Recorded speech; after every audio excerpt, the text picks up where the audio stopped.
All right, so before we get to the questions, I have two exciting things to talk about with you tonight. The first is an announcement. I am leaving the state of California. I'm joining the exodus out of this communist utopia here on the West Coast. My husband and I are leaving. We're moving to the East Coast. We cannot deal with the liberal policies that have ruined this state anymore. The COVID restrictions are horrible. Our rights are violated. We can't adequately protect ourselves with firearms because of Gunmageddon here in California. Our taxes are outrageous. And what do we get in exchange for all the taxes we pay? We certainly don't get good roads or anything of that nature. We get bureaucrats in government who overstep their bounds. We have a governor who has shut down everything. Pro-lifers are targeted. There was a law in California 2 years ago. A pro-life crisis pregnancy center was told that they had to advertise free abortions.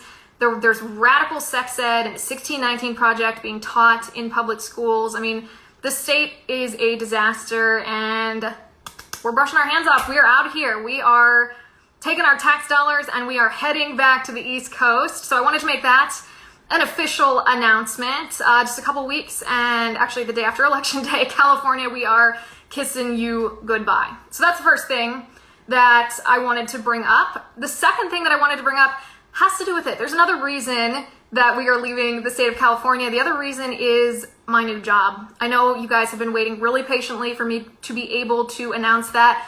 I promise you, anyone who knows me knows that I'm not great with keeping the secrets.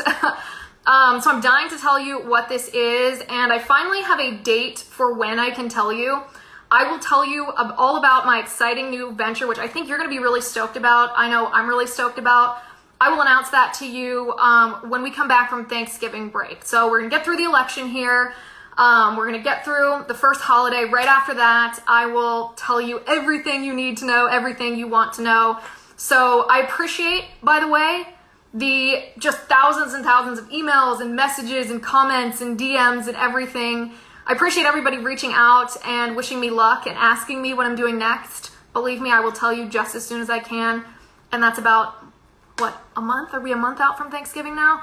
That's going to be really, really soon. So that is the second reason that we are leaving California. I'm pretty excited, although I will say the one thing I'm really going to miss about this is it's mid-October, and as you can see, I'm wearing a tank top. So I'm really going to miss the weather here. All right, but I wanted to get together with you guys because you've been such loyal followers. You watch all my videos, you tell me what you think, you engage in really good debates, except for a couple of you, could be a little more civil.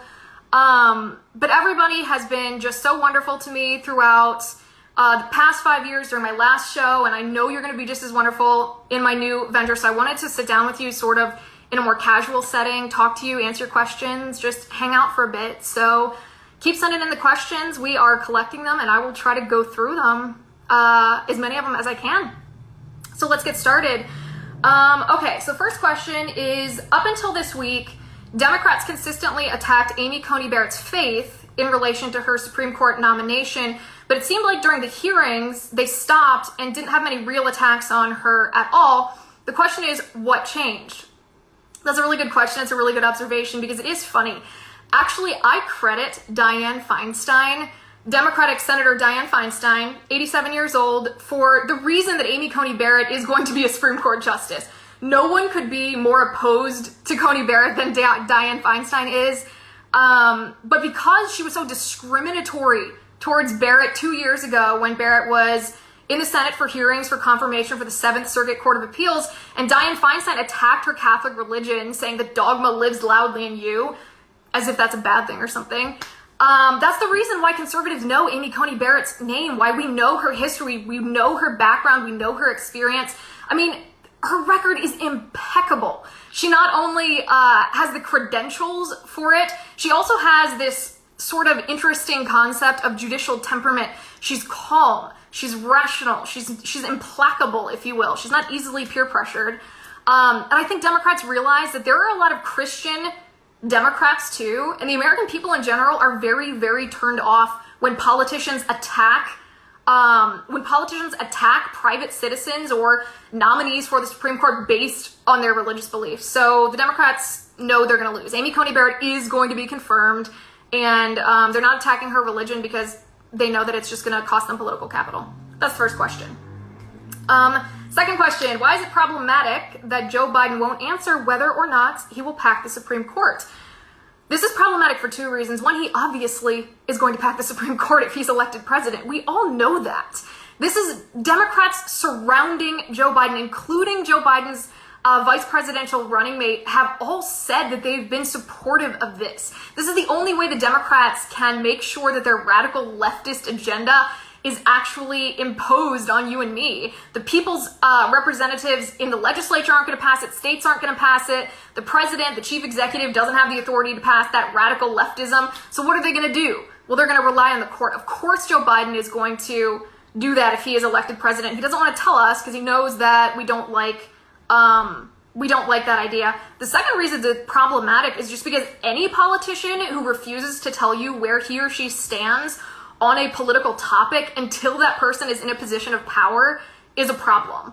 I mean, a real problem. We're not going to give our rights to, essentially the power to abuse our rights to someone before they say whether or not they will abuse them. That's just common sense. So that's problematic for many reasons.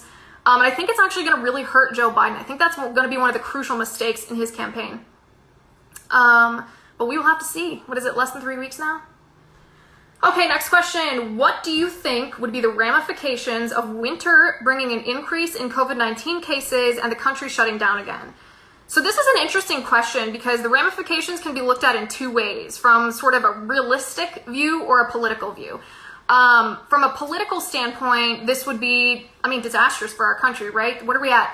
40% of small businesses and restaurants aren't going to be able to reopen because of the government mandated shutdowns. You do this again, the rest of them are going to be gone too. Any restaurant that's not part of a large chain, that doesn't have corporate backing, any kind of mom or pop shop, they're not going to be able to pay rent if they don't have an income, if government officials, politicians aren't letting them. So I think that would be a huge mistake. I do think, by the way, that President Trump realizes this now. I know he was more of a proponent of more strict social distancing or even some shutdowns. He pushed back on Brian Kemp in Georgia when Kemp wanted to open up at the beginning, but I think he now sees the science, sees the empirical evidence, and knows that it doesn't stop the virus and it does wreck the economy. So that's a disaster. And by the way, if Joe Biden wins, he's going to solve COVID in like 1 or 2 days. So hopefully we won't have to deal with that. Okay, what is the next question? Do you think Twitter will be taken to court before the election? This is a really interesting question. I don't know if you guys heard about this story. This happened yesterday. The New York Post published an article about Hunter Biden, essentially claiming that Joe Biden lied when Joe Biden denied that he knew about Hunter Biden's shady business deals in the Ukraine. This article said there were emails between Hunter Biden and a Ukrainian businessman in which the Ukrainian businessman thanks Hunter Biden for introducing him to Hunter's dad, which was Joe Biden, while Joe was vice president. So this is a really interesting development in kind of this scandalous corruption story surrounding Hunter Biden, but Twitter wouldn't let people post that link. They wouldn't. They were locking people, including the press secretary, out of their Twitter account if you tried to share the URL to this article. It's the most blatant kind of discriminatory viewpoints, stifling, silencing. It's nothing short of Orwellian, really. But do I think that Twitter will be taken to court before the election? No, because right now they're protected by Section 230 protections. In order for them to be taken to court for something like this, they would have to have that protection, Section 230 protection, stripped away. So pressure your congresspeople to take away Section 230 protection if the big tech companies are going to be acting as editors or publishers versus platforms, because that's the stipulations of Section 230, right? If you're a platform, then you're immune, you don't have any liability for what's posted on your platform. But if you're a publisher and you use editorial discretion about what's allowed to be posted, then you're not supposed to be immune from that liability. So if big tech companies are going to act like editors and tell people what we can and can't say, then they shouldn't get that liability. So that's the first step. I think, and there are a couple there are a couple representatives and senators who have introduced legislation like this. Take a look at it, talk to your representative or your senator, and we really should get this done because the censorship is absolutely outrageous. I face this censorship on Facebook. Facebook is using this new tactic. I've talked about this just a little bit in the past. They're using this new tactic where they take these so-called third party, and I say so-called because they present these third party organizations as if they're neutral fact checkers, but Facebook and Twitter take these third party fact checkers and they use them to look at content, and this, in my case, conservative content, and slap a fake news or false information, disinformation label on my content. And if a third party fact checker does that, then my content distribution is severely restricted. You're not allowed to see it. For example, about a month ago, my views were getting 1, 2, 3, 4 million views a day, every single video. After I got these fact check labels slapped on me, it's down to, 100,000, maybe 200,000, based on lies. I mean, these fact checks, they're not correct. They say that I made false claims that I did not make. It is demonstrably false. But this is the tactic that social networks are using right now, and that's what we saw from Twitter today. That might have been, or yesterday. That's the first time we saw Twitter do that versus Facebook. So this is an issue that we need to address. So that kind of actually covers the second question too that had to do with social media censorship. What's the appropriate way to tackle it? Well, free market competition, right? Enforcing existing monopoly laws and reforming Section 230. That would be my suggestions. My thoughts on the actual article, the New York Post article itself, I actually think the big tech part of it is a bigger story. We know Joe Biden lied. We already know that Joe Biden lied. So that part's not particularly new information, but I think it's a bigger deal that Twitter is actually silencing people. They are telling you what you are or are not allowed to say based on their opinion of the article. That should freak everybody out. But this is really important. I've seen some conservatives talking about this, and this is a terrible idea. The solution to this is not to give government control.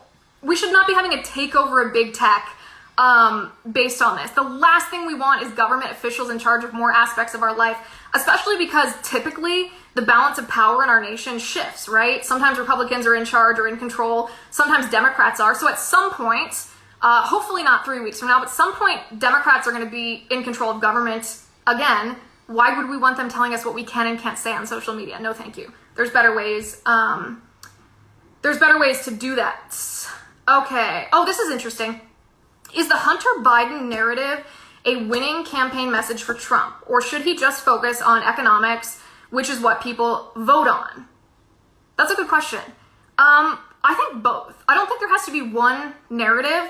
If you'll remember, people really cared that Hillary Clinton was corrupt. They really cared that she'd done the shady things that she did. And I think the same holds true to a certain extent for Hunter Biden. But I think you have to also balance that with the fact that Hunter Biden himself is not on the ballot. So it's better. I mean, if I were President Trump, I'd be absolutely hacking the Democratic governors, actually in some Republican governors across the country who are enforcing these lockdowns, who are ignoring science. I'd focus on what the economy was before COVID. I'd talk about school choice and why Democrats are opposed to it. I'd try to expose the radical leftist agenda. I'd kind of marry those two things, but I don't think we need to be silent about Hunter Biden. It is kind of a big deal. Joe Biden seems to be aware of what Hunter Biden did, and that's corrupt. I don't know if we want that in the Oval Office. I don't. Why are you Catholic? Oh, that's a good question. Okay, so for this one, after we are done with this Instagram live, I encourage you to go to, what are they called? Highlights on my Instagram page and look at my Catholic questions series of stories. That, I think, will give you a really good answer. The reason I'm Christian is because I believe in God. I believe that Jesus came and, died for my sins on the cross, that he bled and died for my salvation. I believe in the Eucharist because I believe in the interpretation of the Gospel of John as it was intended. The Catholic Church was the first church established by Jesus Christ himself, and it remained the only Catholic church, or just about the only significant Catholic church, for 1,500 years until the Reformation. And the reason that a lot of the Protestants, and you'll notice that the name Protestant encompasses the word protest. Even Protestants identify as something associated with Catholicism. the reasons that they broke off weren't good reasons. Yes, there was house cleaning that needed to happen in regards to some corrupt individuals in the hierarchy of the church, but the doctrine of the Catholic Church, that is infallible, and that's why I'm Catholic versus other religions. I always love, by the way, every time we talk about religion, I get like so many messages, hundreds of messages for you guys talking about religion, and I think that's just wonderful. Okay, do you think you will ever run for office? No. I already served in office, actually. Some of you may know this, but back in my hometown in Ohio, where I grew up, I served as a commissioner on the Board of Zoning Appeals in my hometown. I was the youngest person in our city's history to serve in that position, and it was a great experience. It was fun, don't get me wrong. It was eye-opening because local government is a microcosm of big government, or the federal government, I should say. So it was really interesting to see how people reacted to pressure, how people reacted to different kind of scenarios, because it gave me more of an understanding about what the wheeling and dealing inside Congress looks like. But I think that I would be better served, and people would be better served, if I keep doing what I'm doing. If I provide commentary, if I fact check, if I debunk, if I'm the person that's unafraid to call out the radical left and speak the truth and say things that are sometimes difficult for other people to say. I feel like that's really my wheelhouse. That's where my gifts and talents are best utilized. So for right now, the answer to office is no. I would enjoy campaigning, but I don't think I'd enjoy serving in actual office. That's another reason. Okay. How is Cuomo's crackdown on Jews in New York not a religious liberty violation? Well, it probably is. It probably is. It's selective enforcement, right? I mean, he didn't round up or disperse with police Black Lives Matter protesters or mourners for the late Supreme Court Justice Ruth Bader Ginsburg. It was just Orthodox Jews that he's targeting. That seems pretty selective based on their religious beliefs. He's also threatened to shut down their synagogues, which seems awfully specific. So it probably is a violation of religious liberty. Okay, what other questions? Will protests and riots get worse if Trump wins, or do you think the angry left disappears completely after the election? No, they're not going to disappear. I do think, yeah, there'll be protests. I mean, remember after Trump won, originally there was the Women's March and all of that? That stuff's going to happen. The left is going to be mad. They'll probably take to the streets, but then when it gets cold, they'll go back to mommy's basement where they came from. And honestly, it's incumbent on elected Democrats to help put a stop to the violence and riots in the streets. They need to really differentiate between peaceful protests, which are fine, great. You don't have to like Trump if you don't want. But peaceful protests are very different than violence and riots. And that's what we're seeing in the streets now. So after Trump wins, elected Democrats really have a responsibility to come out and say the peaceful transfer of power or the democratic election process that we embrace in our country needs to stand, and you need to back off. Okay. Oh, if you had the chance to ask one question to both candidates as a debate moderator, what would it be? I love this question because this is a game I play with myself every time I watch one of the debates. All the questions I wish I could be asking that the typically liberal debate moderators do not ask. This is the question I would ask. I would say, scientifically, when does life begin? And if life begins at conception, which science, biology says it does, what right do we have to end that human life? That is what I would ask, just to get Joe Biden on record. Okay.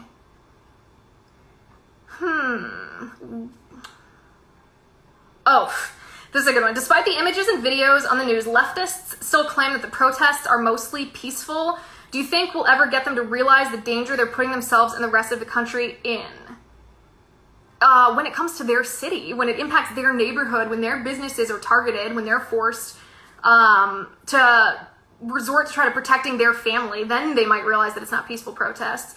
Absolutely absurd. I think it was Michelle Obama, actually, who said last week that they were mostly peaceful. Like, did you not see the federal courthouses being set on fire, the arson, the rocks being thrown, the hundreds of law enforcement officers who have permanent damage to their eyes because of those laser beams? Like, in what world is that peaceful? That's not peaceful. There have been people that have literally been killed during these protests. That's not peaceful. Peaceful is being rowdy, making a noise, holding up a sign, making your voice heard. That's peaceful.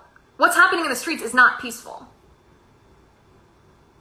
To what extent should we fight the left on their battlefield? If they pack the court, shouldn't we also pack it in response? How else will we ever win if we fight with one hand tied behind our back? Okay, so I think the judicial branch of our government is really important for our system of checks and balances, right? So we want to do the utmost that we can to protect that and not destroy it.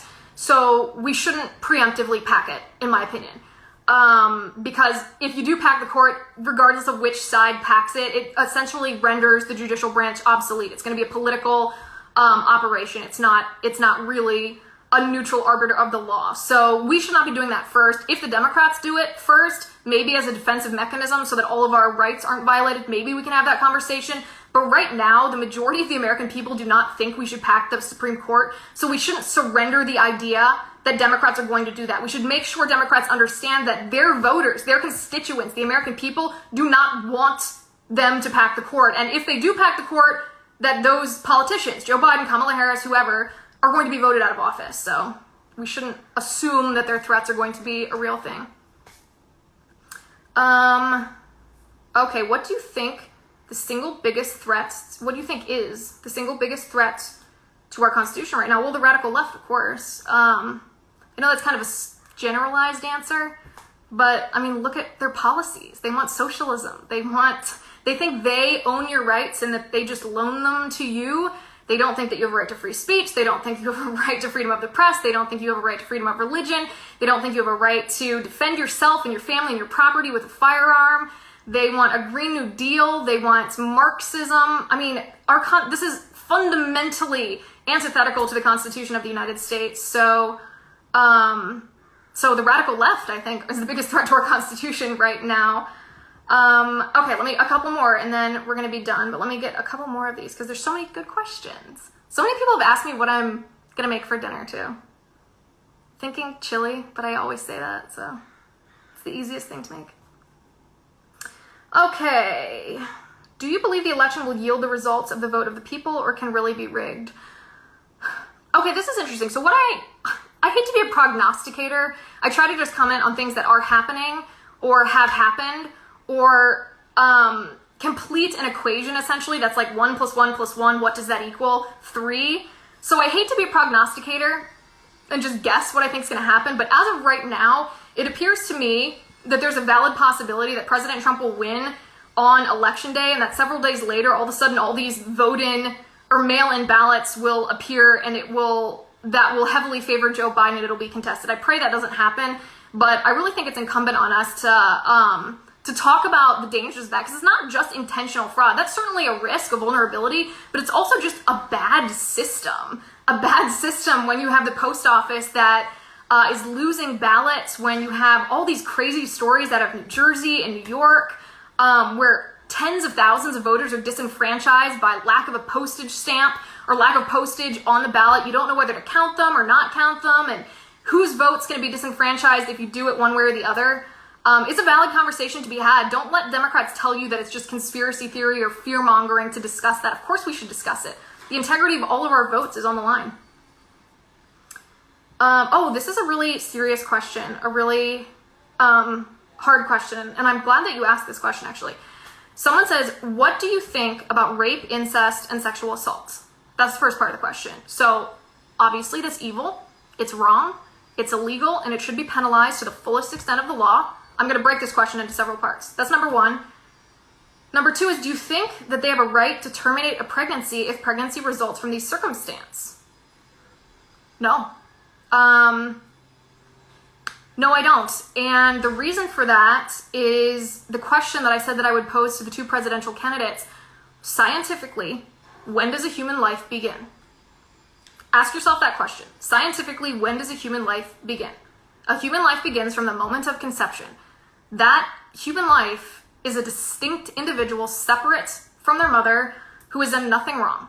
That mother has been horribly traumatized and victimized. We as a society should give her every support that we possibly can to help her heal and cope with the trauma that she has been subjected to. Pro-lifers actually need to make part of their advocacy making sure that rapists are prosecuted and are convicted. There's an abysmal rate. It's something like over 90% of rapists are never caught, therefore never prosecuted, therefore never convicted. We need to make that part of our pro-life platform to protect women from this horrible circumstance. But I don't think that you can define the humanity of the child based on the circumstances of their conception. That person is still a person. That person is still an innocent person. They deserve to be protected. They should not be punished for the crimes of their father. It should be incumbent on us, as I said, as a society, to protect those women, and God forbid when that happens, to help those women, to support those women as best we can. Conservatives should not be afraid to say this. We are compassionate. We do help these women. We help them financially. We help them through prayer. We help them through programs. We help them through foster care and adoption. Just everything that you can possibly imagine. And conservatives shouldn't be afraid to say when life begins, and that we are protecting all human life in that circumstance. So I appreciate that question, and I hope that gives people courage to speak that truth. That's one of the truths I was talking about at the beginning. It can be difficult to say that because it is such a traumatic situation, but that's the truth of the matter, and that's the right thing to do. On the opposite end of the spectrum, this is a question about my makeup. What brow products do you use? They look amazing. Thank you. I use the Anastasia Brow Wiz pencil, and then I don't really pluck my eyebrows. I just fill in the blank spots. So most of it, I would say, is already there, and then I just fill it in with the brow pencil. Anastasia. It's pretty good. What book would you recommend for making the case for Catholicism? Oh, I just packed up my bookshelf for my move, or I would walk over and show you all of the books. There's so many books. So Edward Sri, S-R-I, Edward Sri is a great resource. Peter Kreeft, K-R-E-E-F-T, Peter Kreeft is a great resource. Scott Hahn is a wonderful resource as well. And the reason I'm naming authors and not books is because they've all written about 20 books, and I can't narrow it down. They're all great. I would encourage you to read them all. They're so good. And several of these guys were Protestant first, so they have a really good perspective on what the hang-ups are of Protestants when it comes to Catholicism or misconceptions. Highly recommend that. Back to abortion for a second.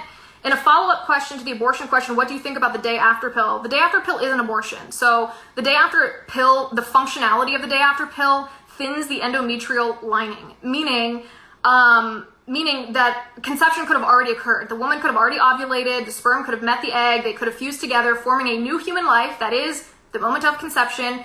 And the morning after pill takes the inside of the uterus, of the woman's uterus, the endometrial lining, and thins it to starve that new human being, to starve that baby so that they can't implant properly in the uterus, and the woman, miscarries, but it's an abortion. So the morning after pill is abortion. Okay, some of these questions I'm going to have to keep answering after we sign off, and I will do that in the questions. I want to just reiterate the two pieces of information that I got on here to communicate to you. The first being, California, I'm out. I have had it with you. I've had it with your liberal policies. I mean, all you have to do is look at Governor Newsom's regulations for gatherings for the upcoming holiday season. They're absolutely ridiculous. To know that this is not a place that you want to settle long term. So we are out of California. We are heading to the East Coast to start a new chapter in our life. Very exciting. Coupled with that, one of the reasons we're heading to the East Coast is because of my new job. I know everybody's very impatient to know what it is. Nobody's more impatient than me to tell you what it is. And I will, just as soon as I can. I will be making that announcement right after Thanksgiving break, so make sure you stay tuned for that. In the interim, I will be doing more of these short videos about the topics of the day so that we can stay connected. Please, if you haven't already, subscribe to my YouTube channel. That's where you can find all the content I'm producing every day. You can go to my YouTube channel at joinlizwheeler.com. The join is actually part of the URL, joinlizwheeler.com. And yeah, stay in touch. Send me messages, ask me any questions. I'll try to answer some more here this evening. And thank you so much for tuning in. It was great to talk to you all, and I will see you soon.